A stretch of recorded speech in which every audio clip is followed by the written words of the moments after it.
الحمد للہ رب العالمین والصلاة والسلام علی سید المرسلین اما بعد۔ ایک بھائی یہ سوال کرتے ہیں کہ اگر حمل میں وقفہ کرنا چاہیں تو کتنے سالوں کے لیے یہ وقفہ کیا جا سکتا ہے؟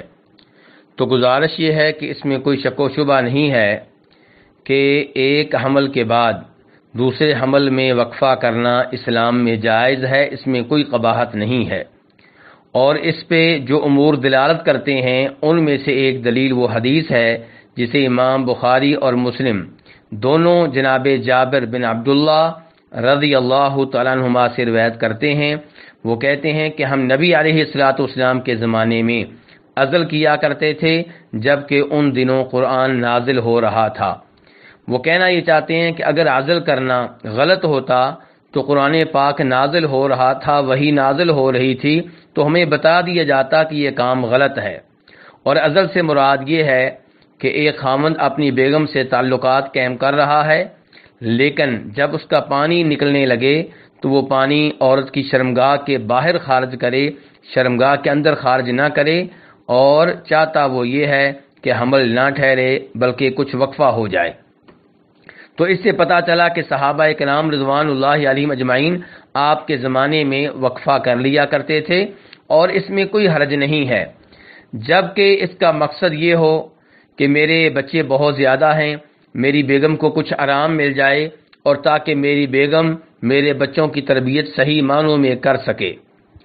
لیکن اگر حمل سے اس لیے بچا جا رہا ہے کہ خاوند یا بیوی یہ سوچتے ہیں کہ اگر بچے زیادہ ہوں گے تو رزق کہاں سے آئے گا، تو اس صورت میں وقفہ کرنا یا حمل ٹھہرنے میں رکاوٹ پیدا کرنا غلط ہوگا اور شریعت کے خلاف ہوگا، کیونکہ ہر مسلمان کے عقیدہ ہے کہ رزق دینے والا اللہ ہے۔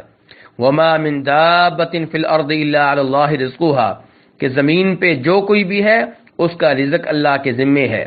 اور اللہ تبارک و تعالی نے صاف طور پہ کہا ہے وَلَا تَقْتُلُوا أَوْلَادَكُمْ خَشْيَةَ إِمْلَاقٍ، کہ فقر کی وجہ سے، غریبی اور فقیری کی وجہ سے اپنی اولاد کو قتل نہ کرو۔ تو اس لیے اگر حمل ٹھہرنے میں رکاوٹ اس لیے ڈالی جا رہی ہے کہ رزق کا مسئلہ ہے تو یہ غلط ہے اور یہ اسلام کے خلاف ہے۔ اور اگر میاں بیوی میں سے ایک چاہتا ہے کہ حمل ٹھہرے، بچے مزید پیدا ہوں، اور دوسرا نہیں چاہتا، تو یہاں پہ اس کی بات کا اعتبار ہوگا جو چاہتا ہے کہ بچے مزید پیدا ہوں، بچے مزید لیے جائیں۔ ایسے ہی اگر حمل ٹھہرنے میں رکاوٹیں اس لیے ڈالی جا رہی ہیں کہ لوگ ہمارا مذاق اڑائیں گے کہ ان کے بچے بہت زیادہ ہیں، میڈیا کا اثر ہے، کافروں کی پیروی کی جا رہی ہے، کافروں کی نقالی کی جا رہی ہے، تو یہ بھی غلط ہے۔ اور نبی علیہ الصلوۃ والسلام فرماتے ہیں من تشبہ بقوم فہو منہم، جو کسی قوم کی مشابہت کرتا ہے وہ انہی میں سے ہے۔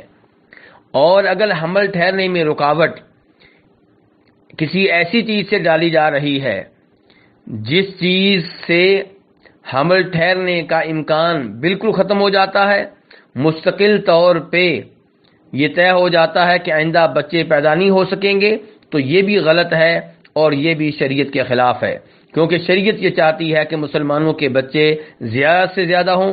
امام ابو داؤد رحمہ اللہ روایت کرتے ہیں نبی صلی اللہ علیہ وسلم سے کہ آپ نے فرمایا تزوجوا الودود الولود فانی مکاثر بکم الامم یوم القیامہ، کہ ایسی عورت سے شادی کرو جو بہت زیادہ بچے پیدا کرنے والی ہو، کیونکہ میں روز قیامت دیگر قوموں پہ فخر کر کے کہوں گا کہ میری امت سب سے بڑی ہے۔ اس لیے ان امور کا خیال رکھا جائے۔ اب آتے ہیں بھائی کے سوال کی طرف کہ وقفہ کس حد تک ہو سکتا ہے۔ تو گزارش یہ ہے کہ وقفہ اتنا کیا جائے جتنی مصلحت ہے۔